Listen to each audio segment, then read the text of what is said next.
Ay, magandang gabi po sa inyong lahat. At sana po ay nasa mabuti kayong kalagayan dito dahil dito sa hindi inaasahang pangyayari sa Tagaytay, no? At ako man po ay medyo nabalam din dito sa kasalukuyang nasa airport ng Hong Kong pabalik ng Maynila.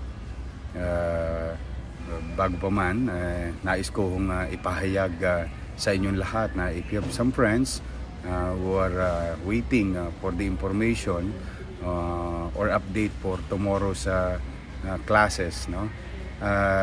Mga kababayan, dala ng nangyari po sa Tagaytay ay naapektuhan na rin po ang bahagi ng Metro Manila, pati ang Maynila for that matter. May mga report na po sa akin ngayon every 10 minutes meron na tayong update about what's happening in Manila. So meron na rin po tayong nararamdamang ash falls, no? So that's why I opted to declare bukas po lahat ng public and private schools sa buong Maynila, all levels, wala pong pasok. Ito po ay isang desisyon na ating gagawin upang makaiwas tayo sa anumang mga posible pang mangyari na hindi natin nakikita. Sabi nga, better safe than sorry. So sa mga bata, sa mga magulang nanonood ngayon, inform nyo na po. Please inform everybody. Share this message to everyone who is going to school tomorrow. Teachers, principals, presidents of schools, faculties, and so on and so forth. Okay? Makisuyo lang ho, ano? Kayo sa loob muna ng inyong mga bahay, mga bata. Huwag muna kayo naglalabas. At nananawagan na din ako na mag-ipon na kayo ng mga tubig. Mag-igib na ho kayo ng mga malilinis sa tubig. Hindi po natin alam, no, kung ano pa ang mangyayari. Pero kahit po ako ngayon nandito sa Hong Kong, I'm about to go to the country, go home. Na-delayed lang ho kami, hindi kami makasakay dahil wala pang clearance sa Manila. Inactivate ko na rin po ang yung ating center, yung ating evacuation center, para kung sakaling kakailanganin ng iba nating mga kababayan, lalong-lalo na sa mga bandang Manila Bay, no? Those who are living in the Bayside, no?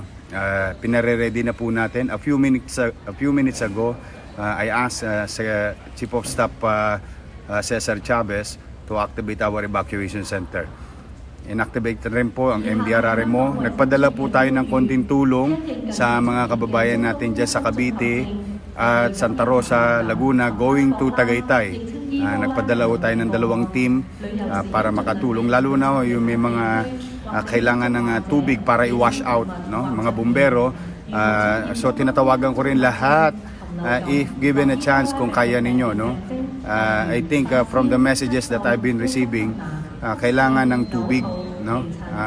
Pang wash out sa mga sasakyan na balam, mga na-stock na punong-puno ng ashfall sa lugar na yun. Baka kailanganin nila tayo. So nananawagan ako dahil maraming volunteers, fire volunteers sa Manila. Go to Cavite, go to Santa Rosa, go to Tagaytay, and portion of Batangas. Let us help our neighbors, our fellow men in that area. Nananawagan ako sa mga fire volunteers. Now, sa mga kababayan natin, wag ko kayo mag-alala, naka-activate na rin po yung ating Manila Social Welfare. Inform na rin sila na kailangan natin mag-trabaho ngayong gabi. So yung ating mga centers, tapos yung ating mga ospital, pina-activate na rin po natin na high alert po lahat ng ospital natin. Baka kasi magkaroon ng maraming mga respiratory reaction sa mga bata, o lalo na baka magkasakit ang mga bata dito sa sitwasyon ng maalikabok na hangin, no? o mas madaling salita, ash falls. So muli sa inyo mga kababayan, ako man, no, ay nababalam ngayon dito sa Hong Kong airport, but rest assured sa mga taga Maynila, no, lahat ng mga ehensya na kakailanganin sa ganitong uri ng sitwasyon ay nakahanda po ang lungsod. At sa mga kababayan natin na nasa Batangas, Cavite, Laguna, pinagdarasal po namin kayo. Wag ko kayong mag-alala. Meron kayong mga kababayan dito sa lungsod ng Maynila. In our own little way, tutulong kami. So muli, mga kababayan, mga bata, pumasok na kayo sa loob ng bahay. Wag na kayong lumabas, wag na kayong tumambay, wag na kayong mag-usyoso. Stay inside the house. Be with your parents, no? Pumasok na lang kayo sa mga magulang ninyo. Tama na muna ang usyoso at antabayanan ninyo ang announcement ng pamahalaang nasyonal at pamahalaang lokal ng lungsod ng Maynila. And let's pray that our fellow men are safe in that area and us also in Manila to be safe. So for now, yan po muna ang announcement natin. Okay? Wala pong pasok bukas. All levels, private and public. Mga teachers, mga principals, mga magulang, mga estudyante, please share it to everyone.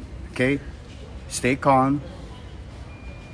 Meron pong pamahalang lungsod na kakalinga sa inyo.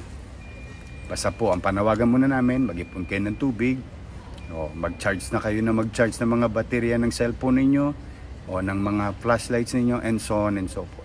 Okay? So muli, sama-sama tayo manalangin na sana sa awa ng Diyos ay wag nang lumala itong sitwasyon na yan.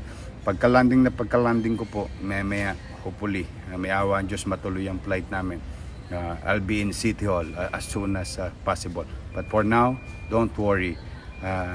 Lahat po ng ahensya ng lokal na pamahalaan o bureau or department ay activated na po yung ating command center and people behind it na magbibigay ng assistance sa atin. So muli po sa inyong lahat mga kababayan, konting ingat lang po. May awa ang Diyos, may awa ang Diyos. Makaraos din tayo. So magandang gabi po and hope to see you later and God bless you all. Okay? Manila, God first.